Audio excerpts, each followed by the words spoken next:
विजयी तोच होत असतो जो सातत्यानं प्रयत्न करत असतो, जो सातत्यानं विचार करत असतो की मी आज काय केलं पाहिजे. तो त्याचा टाइम वेस्ट करत नाही. तो आहे ना, त्याचा प्रत्येक टाइम असा मौल्यवान असतो त्याच्यासाठी. तोच विजयी होत असतो. तो इतरांबद्दल विचार करत नसतो. लोक काय बोलतील याच्याकडे ते अजिबात विचार करत नाही. लोक नावं ठेवतायत ते त्याच्याकडे दुर्लक्ष करतो. तोच विजयी होतो. त्यामुळे आहे ना, इतरांकडे दुर्लक्ष करा. तुम्हाला जे साध्य करायचं आहे ना त्याच गोष्टीवर फोकस करा. ते जे मिळवायचं आहे ना त्याच गोष्टीवर विचार करा. ते मिळेपर्यंत मागे हटू नका.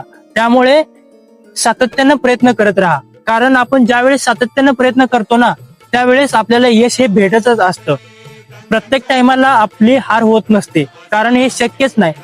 ज्यावेळेस आपण हारतो ना परत उठतो, परत प्रयत्न करतो. त्यामुळे आपल्याला ते यश एक ना एक दिवस भेटतच असतं. फक्त संयम ठेवा आणि योग्य वेळेची वाट बघा. 100% तुम्ही यशस्वी होणार. फक्त आहे ना, खचून जाऊ नका आणि हार कधीच मानू नका.